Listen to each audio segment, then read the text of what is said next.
ገብረዋል እባላለሁ። የደንበጫ ዙሪያ ወረዳ ስራና ክህሎት ጽሕፈት ቤት ኃላፊ ነኝ።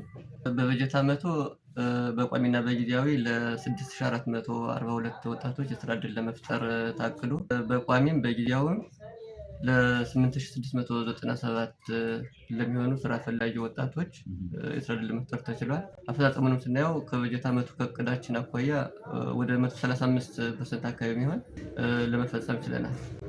የተፈጠረው የስራ ዕድል በተለያዩ የስራ ዘርፎች ሲሆን ለምሳሌ በገጠር ግብርና ዘርፍ፣ በከተማም በከተማ ግብርና ዘርፍ፣ በአገልግሎት ዘርፍ እንዲሁም በኢንዱስትሪ ዘርፎች የተፈጠሩ የስራ ዕድሎች ናቸው። እነዚህ በጊዜያዊም በቋሚ የተፈጠሩ የስራ ዕድሎች አንዳንዶችም በተለያዩ ፕሮጀክቶች ለምሳሌ በመንግስት ፕሮጀክት አሉ፣ በግል ፕሮጀክቶችም የተፈጠሩ የስራ ዕድል አለ። ለምሳሌ አደይ የሚባል ፕሮጀክት አለ እንደ ወረዳችን፣ ኤፍኤስአርፒ የሚባል ፕሮጀክት አለ። እንዲሁም ኢዲያ የሚባል ከንግድ ባንክ ጋር በብድር ለጀማሪዎች እስከ 124,000 ብር፣ ለነባር ኢንተርፕራይዞችም ደግሞ በውስጣቸው ስራ ዕድል የሚፈጥሩ ነባር በማጠናከር የሚፈጠሩ የስራ ዕድሎች አሉና ከዚያም እስከ 341,580 ብር አካባቢ በንግድ ባንክ ጋር ትስስር በመያዝ ኢዲአይ ወይም ሲድ ፕሮጀክት ማለት በዚያም ብዙ የስራ ዕድሎችን ለመፍጠር ተችሏል።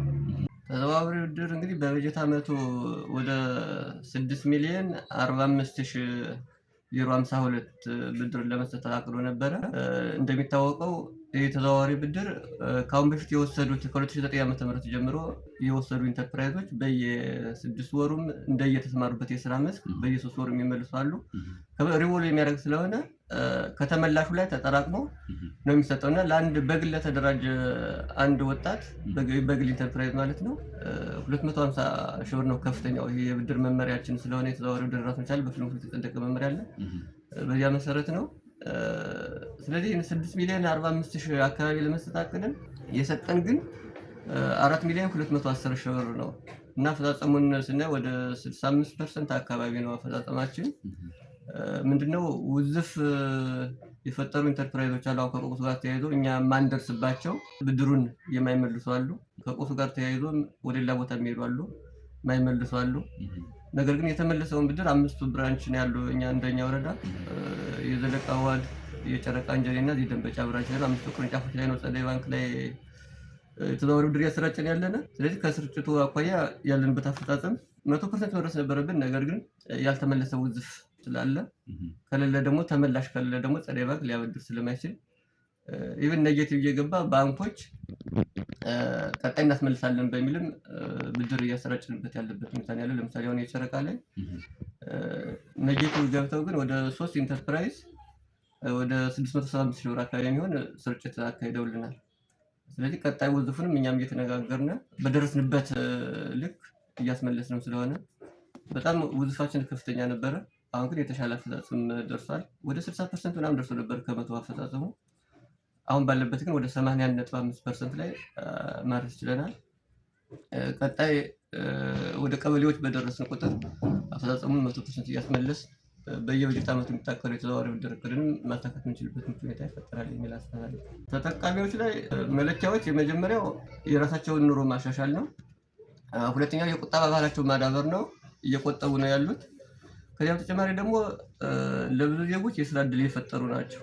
ብድር ከሰጠነው በኋላ ለምሳሌ ዶሮ እርባታ ላይ የሰጠነው ዶሮዎችን ሊንከባከብ የሚችል ከጥበቃ ጀምሮ ከምግብ ውሃ ከሚሰጥ ጀምሮ በጊዜያዊና በቋሚ ኢቭን በግል የተሰማራ አንድ ወጣት ለ6 ለ7 የስራ ፈላጊዎች ስራ ዕድል እየፈጠረ ነው። ለምሳሌ እንጨትና ብረታ ብረት ላይ ያሰማራ ናቸው አንዱ ኢንተርፕራይዝ እስከ 12 እስከ 14 በቋሚ በጊዜያዊም የስራ ዕድል እየፈጠረበት ሁኔታ ያለ። ወተት ላይም ላይ ያሰማራቸው ወጣቶች አሉን። በጣም በሚገርም ሁኔታ ከካፒታል እንትናቸው በተጨማሪ ከራሳቸው አልፈው ለሌሎችም ስራ ፈላጊ ወጣቶች በቋሚ በጊዜያዊም የስራ ዕድል የፈጠሩበት ሁኔታ ነው ያለ። እንደ ዙሪያ ወረዳ በጣም ችግር የገጠመን አንደኛው ቅድም እንደገለጽኩት ስራ ዕድል ፈጠራ ላይ ሳንካ የሆነብን ወጣቶች ወስደው ያለመመለስ ሁኔታ አለ። በተለይ ይህን ቀውሱን እንደምቹ አጋጣሚ በመጠቀም ብድሩን ላለመመለስ ስልክም ሲደወልላቸው መልካም ቃል የማይመልሱ አንዳንድ ወጣቶች አሉ። ነገ ከነገ ወዲያ በዳላ ዕዳ ነው እየሆነ የሚሄደው። በወቅቱ ካልመለሱት ኋላ መመለሱ ስለማይቀር ኢቭን መክፈል ወደማይችሉበት ደረጃ ስለሚደርሱ ብድሩ እንዲመለስ የእነሱን መመለስ አለመመለስ የሚጠባበቅ ደግሞ ብዙ ስራ ፈላጊ ወረዳችን ላይ ወጣት አለ። ስለዚህ ያ ብድሩ ተመልሶ ያም ከዕዳ ነፃ የሚሆንበትን የወሰደው እንደገና ደግሞ ስራ ፈላጊ ወጣቶች ደግሞ የስራ ዕድል የሚፈጠርበትን ሁኔታ እንዲፈጠር ሁሉም አካል ሊያግዘን ይገባል የሚል ሀሳብ ነው ያለኝ።